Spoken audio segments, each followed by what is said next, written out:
Welcome back to Face the Nation. Following President Trump's seemingly successful meeting last week with Chinese leader Xi Jinping, Mr. Trump declared himself by tweet to be a tariff man. That word set the stage for some stock market turmoil. Major U.S. market indices took about a 4% plunge, and there are other uncertainties weighing on the markets, including questions about American interest rates. We'd like to now welcome to Face the Nation Ambassador Robert Lighthizer to the broadcast. He is the U.S. trade representative, obviously a very key voice in these talks. But I want to quickly get to a matter of domestic politics first. The New York Times is reporting that you are one of the candidates being considered for the chief of staff job to step into the role being vacated by John Kelly. Is that a job you want? I mean, let me say, first of all, I love John Kelly. In your whole life, you won't meet 50 people with his qualities of character and grit and determination and devotion. And so I really think he's done a great job for the president. Having said that, now the president has given me what is a very difficult job. I'm very, very happy doing it. And if I focus on it entirely, there's some reasonable chance I'll get it done well. So I'm flattered that the president wants me to be United States trade representative, working closely with him, and I hope to accomplish the goals that he set out for me in that job. Well, you've got a big job, but just to be clear, has anyone at the White House talked to you about chief of staff? No. So what I'm hearing from you is you're not interested in the job. I haven't spoken to anyone. I'm entirely focused on what I'm trying to do, and it's difficult enough. It is. Let's get into that then.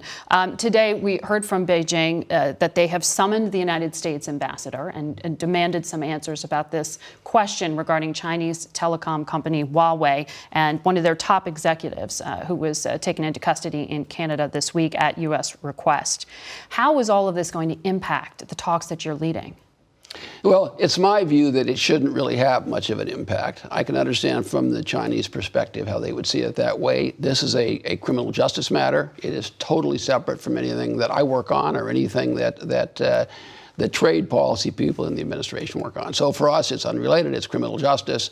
We have a lot of very big, very important issues. We've got serious people working on them, and I don't think they'll be affected by this. Has President Trump offered that,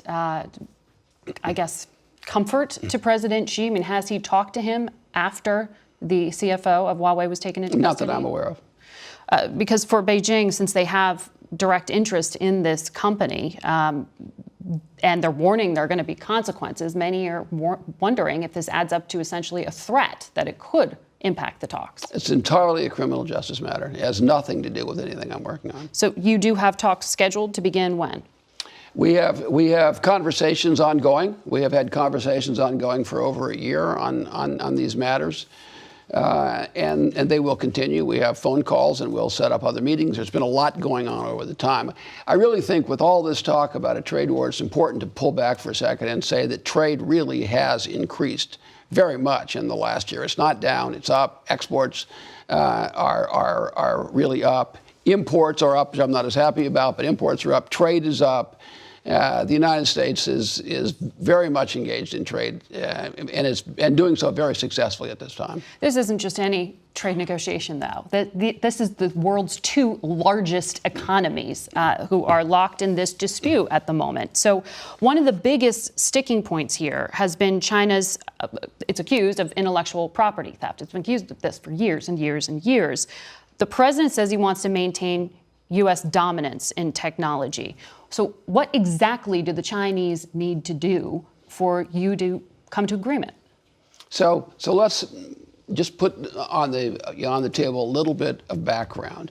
China has a policy of theft of intellectual property from American and other companies, from forced technology transfer and from cyber theft, and then state capitalism to buy up technology. Technology is the most important advantage that Americans have economically. We are innovators and we are excellent at technology. So you have a policy from China that's designed really to get at this technology on non-economic grounds, and it is one of the most important elements of the U.S. So the president said, do a study to us at USTR. We did a whole of government study. We spent 8 months. We came out with a report. The president then put in place tariffs in order to get China to change this policy. It's extremely important that China does that it opens its market and that it takes these steps. So what They've promised to do things like that before. This is an inherent part of the Chinese business model. You are completely right. So why would they change now? The first time this came up was 1991 under the presidency of George Herbert Walker Bush. In the last 6 years of the Obama administration alone, they made 10 independent claims or commitments to get rid of some of these things. I believe the reason is now this president has a determination that past presidents have not had. He realizes the seriousness of it. We've followed a different strategy. It's not just a dialogue strategy. It's a strategy of tariffs and taking hard lines. And this president is determined. In addition to that, I think he has a very good relationship with President Xi, and I think that will be another positive factor.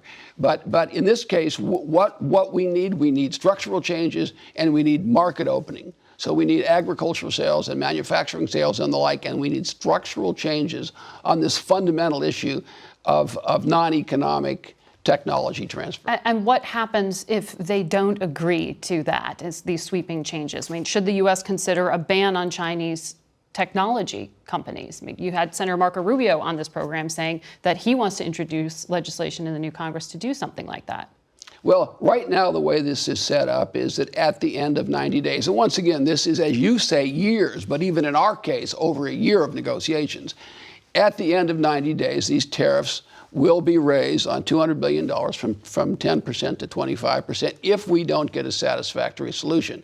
My hope right now is to focus on that. If there's a deal to be done, we'll make it. The president wants us to make a deal. But as you say, it has to be verifiable. It has to be monitored. It can't be just vague promises like we've seen over the last 25 years. So you have until March, but you could extend these talks. That's not a hard deadline.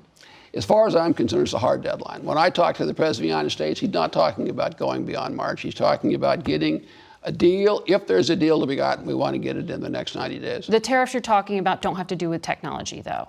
In the technology space, will you take action against Chinese firms? Should we expect more actions like the arrest of the Huawei CFO? I know you say that the crime doesn't directly link here, but there are those who say Chinese telecom should be completely banned from American companies. Well, it's not my position that we should ban telecom from China into the United States. It certainly is true that there will be continuing criminal justice matters that'll go on, that'll come up. There's been a number of indictments. There's been a number of actions in this space generally.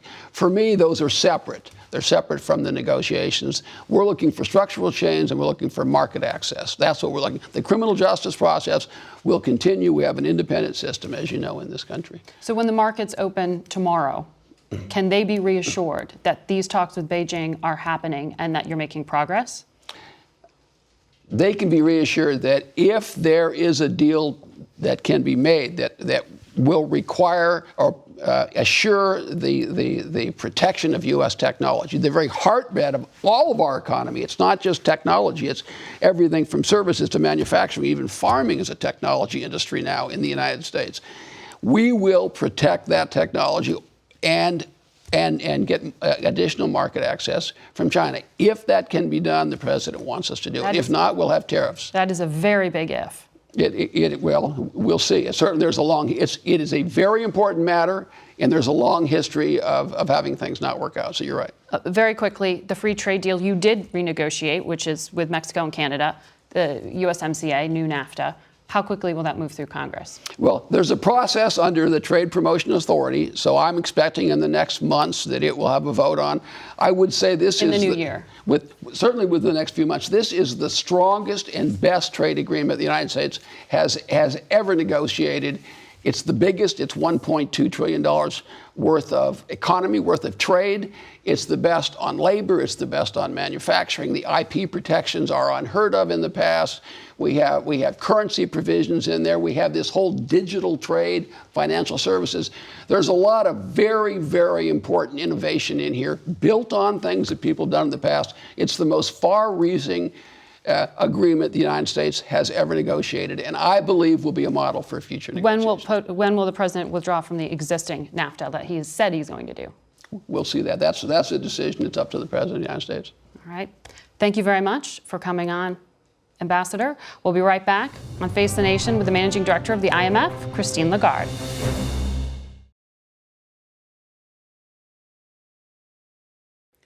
Yesterday marked the fourth consecutive Saturday filled with protests and riots in France, all sparked by French President Emmanuel Macron's economic policies.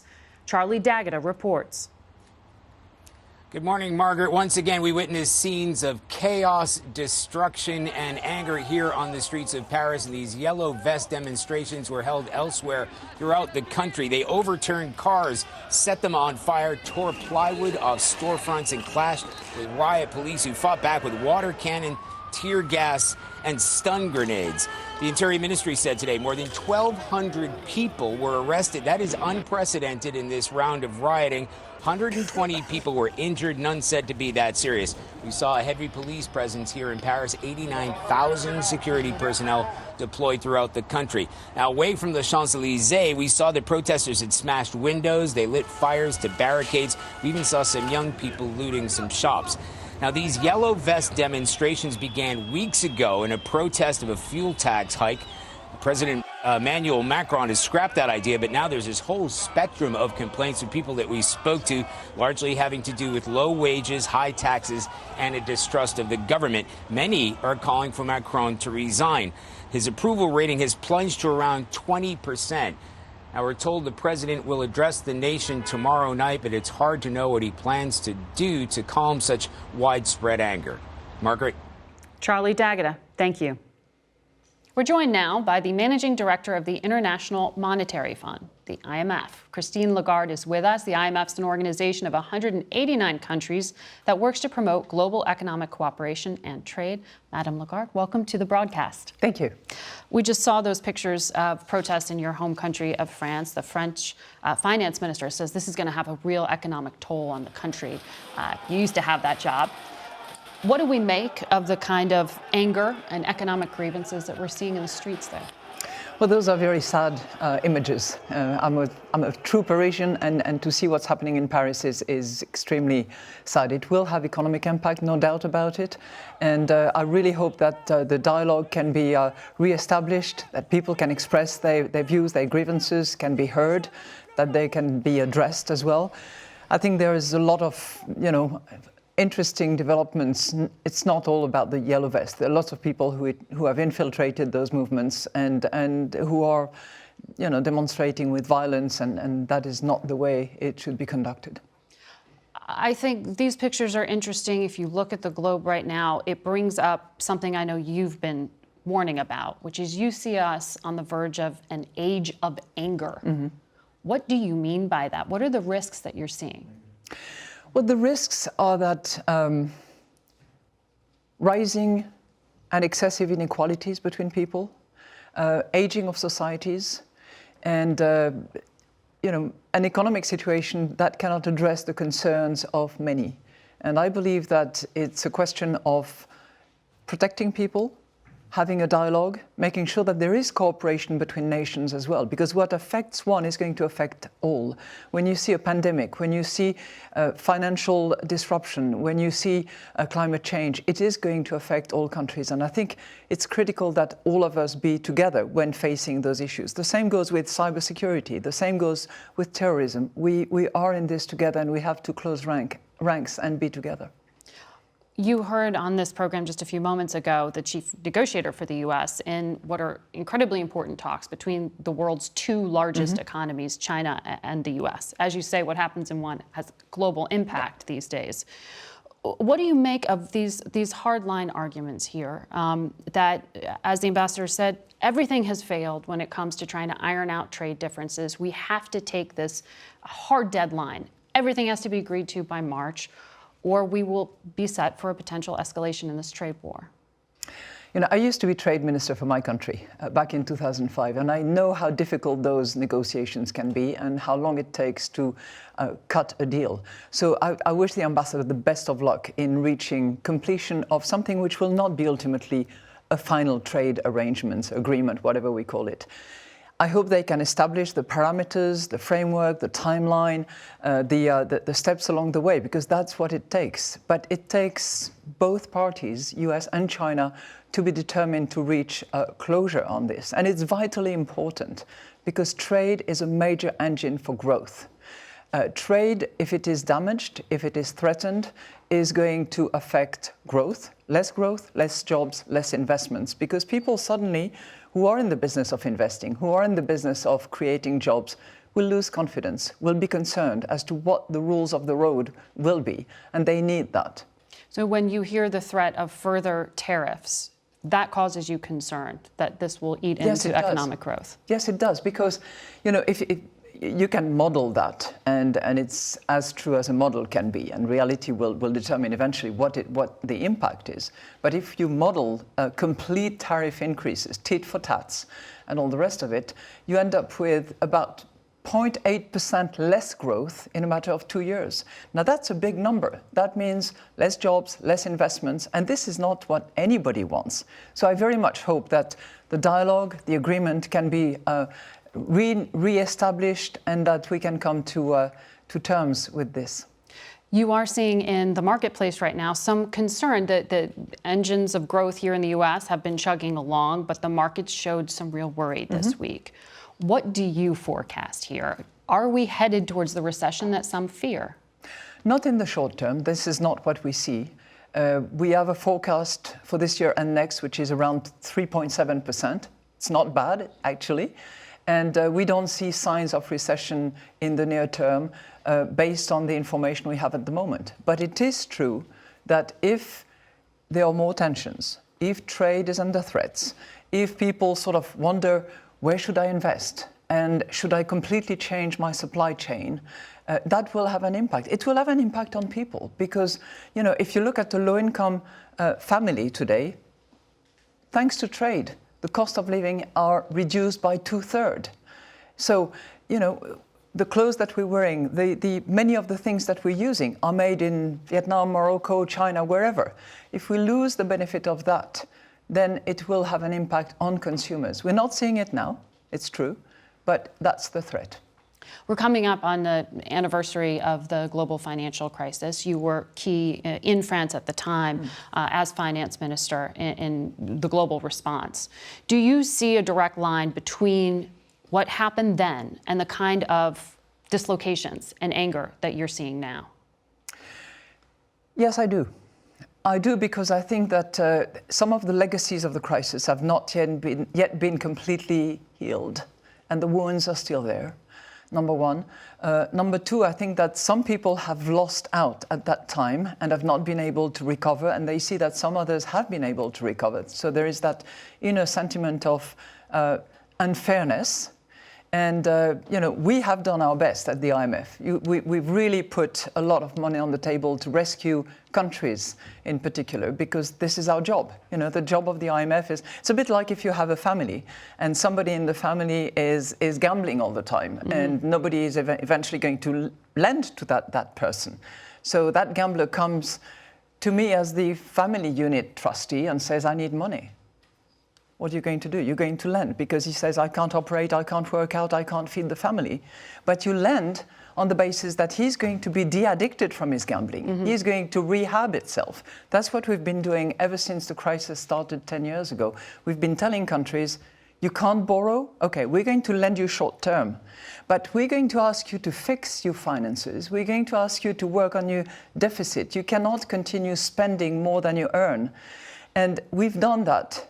Thing is that we are still doing it because some countries have not gone through that path yet. This week, you were named one of the most powerful women in the world by Forbes magazine. You've been outspoken about the need to be inclusive of women in global economies. What does that actually quantify at? Like, what does it add up to have more women in the workforce? I'll give you two numbers. In this country, in the US, if there was equal participation of women in the labor market, GDP would be up by 5%. If it operated in the same way in India or in Egypt, for instance, GDP could be up by 27%. So this is not small numbers. It's a big addition to an economy that we want to grow and where we want jobs to be created. Women can be a phenomenal force for growth, for our economies to do better, for more prudence as well. Women are known to be a lot more prudent and less risk takers, which sometimes is not a bad idea. But I would like to celebrate one thing. Chancellor Merkel is now being replaced at head of the party by another woman. That doesn't happen very often. So I'd like to take my hat off to her. And it's certainly an economic engine there in Europe. Thank you very much, Madame Lagarde. We'll be right back with a report from Yemen. Stay with us.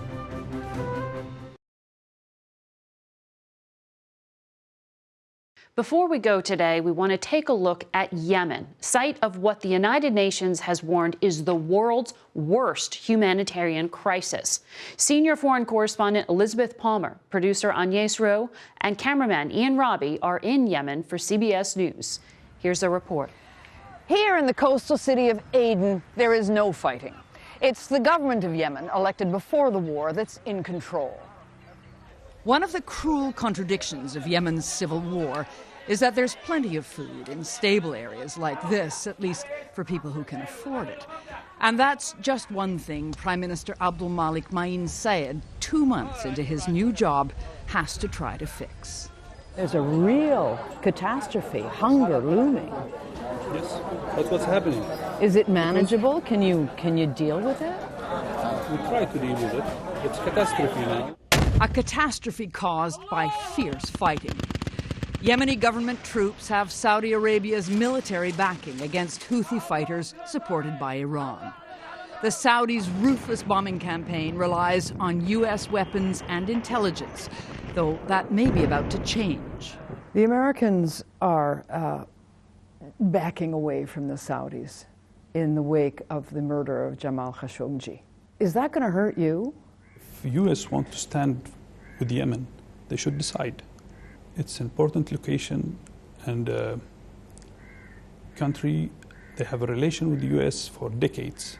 So you're really saying that there's a big role for America to play directly with the Yemeni government, Yes. not going through the Saudis. The United States cannot ignore the Iranian regime, what's doing into the region, and let them do what they want in Yemen.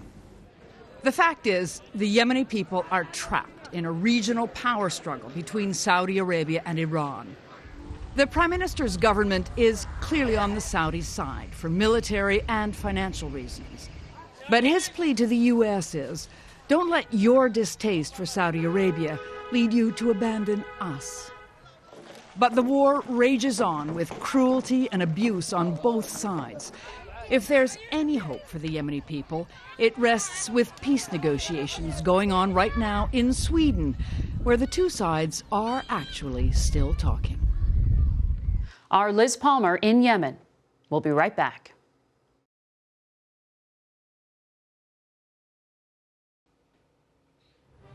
That's it for us today. We'll see you next week. For Face the Nation, I'm Margaret Brennan.